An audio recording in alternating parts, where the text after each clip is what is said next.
ఒక నాయకుడు ధైర్యం పెట్టుకొని హైకోర్టుకు వెళ్లి తన సొంత డబ్బులు ఖర్చు పెట్టి దామోదర్ రాజ్ నరసింహ గారు ఆ రోజు చూపించిన తెగువ ఈ రోజు ఈ మాత్రం భూ నిర్వాసితులకు కొంత లాభం జరిగింది.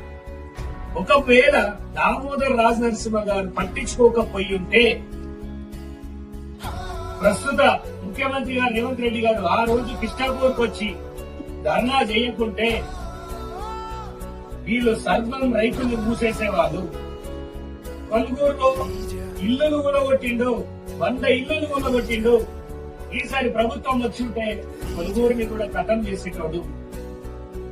ఫార్మాసిటీ పేరుతోటి నీకున్న భూములకు హరీష్ రావు ఎకరా ఎంత తీసుకున్నావు? ప్రజలు అనుకుంటున్నారు, నేను కాదు 12 లక్షలు per ఎకరా తీసుకున్నావు అంటున్నారు. ఇప్పటికీ అక్కడ ఉన్న రైతులకు ఎంజీ చేసేయలేదు అంటున్నారు. నీ మీద ఉన్న ఆరోపణలకు ఏం